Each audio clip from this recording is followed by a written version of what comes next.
জুবিন গাৰ্গৰ চাৰ্জশ্বিটক লৈ পুনৰ সৰব হৈ উঠিছে অখিল গগৈ। শ্যাম কানু মহন্তৰ সমানে পবিত্ৰ মাৰ্ঘেৰিটাও জগৰীয়া বুলি দাবী অখিল গগৈৰ। যদি শ্যাম কানু মহন্ত জুবিন গাৰ্গৰ হত্যাকাৰী, তেন্তে পবিত্ৰ মাৰ্ঘেৰিটাও হত্যাকাৰী। কেন্দ্ৰীয় ৰাজ্যিক মন্ত্ৰীক পবিত্ৰ মাৰ্ঘেৰিটাক গ্ৰেপ্তাৰৰ দাবী কৰিছে বিধায়ক অখিল গগৈয়ে। North east festival Shyam Kanu Mahanta আৰু পবিত্ৰ মাৰ্ঘেৰিটা দুয়ো মিলি আয়োজন কৰা বুলি উল্লেখ কৰে অখিল গগৈয়ে। মানে পবিত্ৰ মাৰ্ঘেৰিটাই যদি মোক ৰাজনীতি কৰা বুলি কৈছে, অযথা ৰাজনীতি কৰা বুলি কৈছে, অযথা বিতৰ্ক কৰা বুলি কৈছে, তেতিয়াহ'লে মই প্ৰথম আৰু প্ৰধান ক'বলগীয়া কথাটো হ'ল যে শ্যাম কানু মহন্ত যিমান জগৰীয়া, পবিত্ৰ মাৰ্ঘেৰিটাও জুবিন গাৰ্গৰ মৃত্যু বা হত্যাকাণ্ডৰ কাৰণে সমানে জগৰীয়া। মই আকৌ কৈছো, ৰিপিট কৰি কৈছো, দুহাৰি কৈছো যে শ্যাম কানু মহন্ত যিমান জগৰীয়া, জুবিন গাৰ্গৰ মৃত্যু বা হত্যাকাণ্ডৰ কাৰণে যিমান দূৰ জগৰীয়া শ্যাম কানু মহন্ত, সিমান জগৰীয়া মন্ত্ৰী পবিত্ৰ মাৰ্ঘেৰিটাও।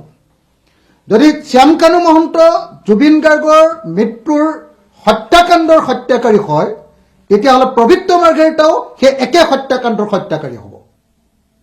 এইটো মই স্পষ্ট কৰি দিছো যে জুবিন গাৰ্গৰ মৃত্যুৰ ক্ষেত্ৰত শ্যাম কানু মহন্ত যিমান জগৰীয়া, সিমান জগৰীয়া পবিত্ৰ মাৰ্ঘেৰিটা।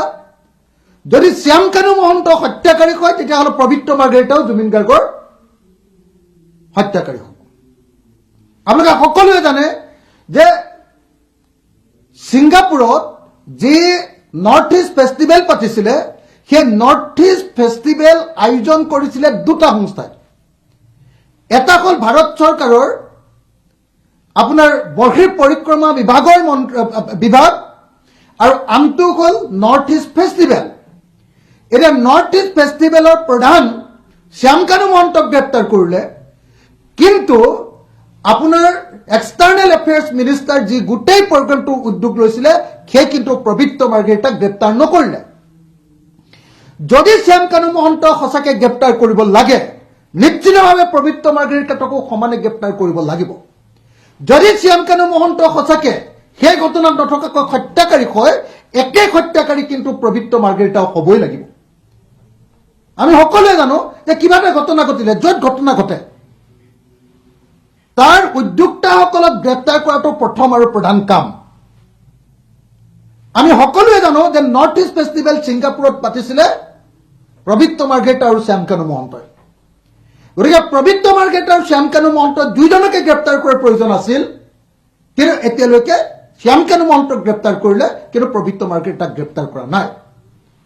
যি সময়ত পবিত্ৰ মাৰ্ঘেৰিটা এক হত্যাকাণ্ডৰ এজন অভিযুক্ত হয়, কাৰণ তেওঁ উদ্যোক্তা, সেই সময়ত আমি দেখিছো যে পবিত্ৰ মাৰ্ঘেৰিটাই আমাৰ মৰমৰ শিল্পী জুবিন গাৰ্গৰ মৃতদেহৰ লগত তেওঁ খেলা কৰি আছে। গতিকে সেই পবিত্ৰ মাৰ্ঘেৰিটাই যদি মোক জুবিন গাৰ্গক লৈ ৰাজনীতি কৰা বুলি কয়, জুবিন গাৰ্গক লৈ মই যদি বেছি কৰা বুলি কয়, তেতিয়াহ'লে মই ক'বলৈ বাধ্য যে শ্যাম কানু মহন্ত যদি হত্যাকাৰী হয় জুবিন গাৰ্গৰ, তেতিয়াহ'লে পবিত্ৰ মাৰ্ঘেৰিটাও জুবিন গাৰ্গৰ একেই হত্যাকাৰী হ'ব। গতিকে অতি সোনকালে পবিত্ৰ মাৰ্ঘেৰিটাক গ্ৰেপ্তাৰ কৰিবৰ কাৰণে মই ৰাইজৰ দলৰ সভাপতি হিচাপে আৰু শিৱসাগৰ সমষ্টিৰ বিধায়ক হিচাপে দাবী উত্থাপন কৰিছো।